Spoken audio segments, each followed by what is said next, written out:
ओम नमः शिवाय। प्रभु जी, आज की कथा है श्री राम कथा में उत्तरकांड भाग 3। अभी तक आपने सुना श्री रामचंद्र जी की राज तिलक के बाद आए हुए सभी संबंधी, कुटुंब व सखा को विदाई करते हैं। अब कथा आगे। आप सभी प्रेम से कहिए श्री रामचंद्र की जय। सभी भाई सदा अनुकूल रहकर श्री रामचंद्र जी की सेवा करते हैं। समय आने पर सीता जी को 2 पुत्र लव और कुश उत्पन्न हुआ। वे दोनों ही विजयी, नम्र, गुणों के धाम और अत्यंत सुंदर हैं। सभी भाइयों के 2-2 पुत्र हुए। सभी बड़े सुशील, गुणवान और सुंदर हुए। गुरु वशिष्ठ प्रतिदिन पुराणों की कथा श्री रामचंद्र जी को सुनाते हैं। हनुमान जी सहित सभी भाई तथा माताएं भी श्री राम जी की गुणों का कथाएं सुनकर आनंदित होती रहती हैं। नगर में सभी के घर पुराण तथा रामचरित्र की कथा होती है। इस आनंद में दिन रात का बीतना भी किसी को पता नहीं चलता। अवधपुरी बासिंद करा सुख संपदा समाज, सहस शेष नहीं कही सकही, जह नृप राम विराज। जहां भगवान श्री रामचंद्र जी स्वयं राजा होकर विराजमान है, उस अवधपुरी के निवासियों के सुख संपत्ति के समुदाय का वर्णन हजारों शेष जी भी नहीं कर सकते। नारद, सनक आदि मुनीश्वर श्री राम जी के दर्शन हेतु प्रतिदिन अयोध्या आते हैं। नगर में दिव्य और रत्नों से बनी हुई अटारियां हैं।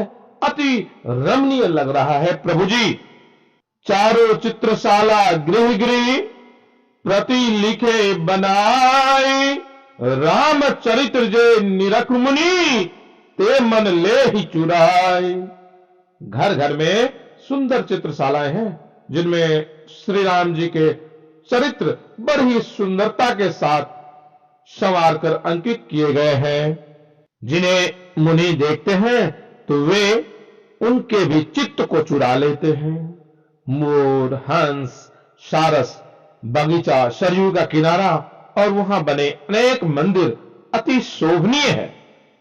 इसका वर्णन करना असंभव है। रामनाथ जह राजा सोपुर वर्णी की जाई, अणिमादिक सुख संपदा रही अवध सब छाई। स्वयं लक्ष्मीपति भगवान जहां राजा हो, उस नगर का कहीं वर्णन किया जा सकता?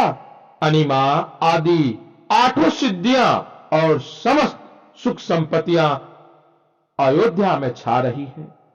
नगर के सभी लोग आनंद देने वाले भगवान श्री राम को भजते रहते हैं। यही विधि नगर नारी नरा करहि राम गुणगान, शानुकूल सब पर रही संतत कृपा निदान। इस प्रकार नगर के स्त्री पुरुष श्री राम जी का गुणगान करते रहते हैं और कृपानिधान श्री राम जी सदा सब पर अत्यंत प्रसन्न रहते हैं।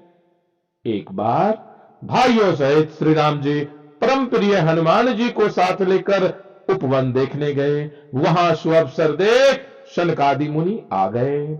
सनकादि मुनियों को आते देख श्री रामचंद्र जी ने दंडवत प्रणाम किया और कुशल पूछकर बैठने के लिए अपना पीतांबर बिछा दिया।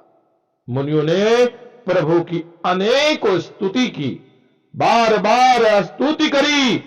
प्रेम सहित सिरुनाई, ब्रह्मा भवन सनकादि की गए, अति अभिष्ट वर पाए। प्रेम सहित बार बार स्तुति करके सिर नवाकर तथा अपना मनचाहा वर पाकर सनकादि मुनि ब्रह्मा लोक को चले गए। प्रभु श्री राम भरत जी के पूछने पर संत असंत में भेद बताते हैं। प्रभु नित्य नई लीला करते हैं।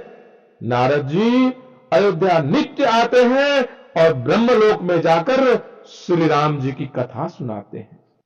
एक बार श्री रघुनाथ जी गुरु तथा पूरे नगरवासी को बुलाकर सुंदर वचन सुनाते हैं। हे समस्त नगरवासियों, मेरी बात सुनिए। वही मेरा सेवक है, वही प्रियतम है जो मेरी आज्ञा माने। हे भाई, मैं यदि कुछ अनीति की बात कहूं तो मुझे रोक देना। बड़े भाग्य से यह मनुष्य शरीर मिला है। सभी ग्रंथों ने भी यही कहा है कि यह शरीर देवताओं को भी दुर्लभ है।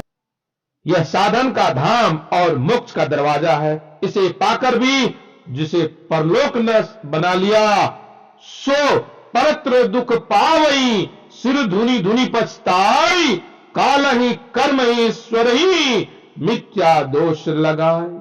वह परलोक में दुख पाता है, सिर पीट पीट कर पछताता है तथा काल पर, कर्म पर और ईश्वर पर बिना वजह ही दोष लगाता है। वह अविनाशी जीव 4 खानों और 84 लाख योनियों में चक्कर लगाता रहता है। और एक गुप्त मता सब ही कहूं कर जोर, शंकर भजन बिना नर भगत निपाई मोर। मंगल भवन अमंगल हारी, द्रवहु सुदशरथ अजिर बिहारी। और भी एक गुप्त मत है, मैं उसे सबसे हाथ जोड़कर कहता हूं कि शंकर जी के भजन के बिना मनुष्य मेरी भक्ति नहीं पा सकता। इस प्रकार सभी नगरवासी सुंदर वचन सुनकर धन्य हो गए और प्रभु की आज्ञा पाकर मन में प्रभु श्री राम को बिठाकर तथा उनके गुणों का वर्णन करते हुए अपने अपने घर को चले गए।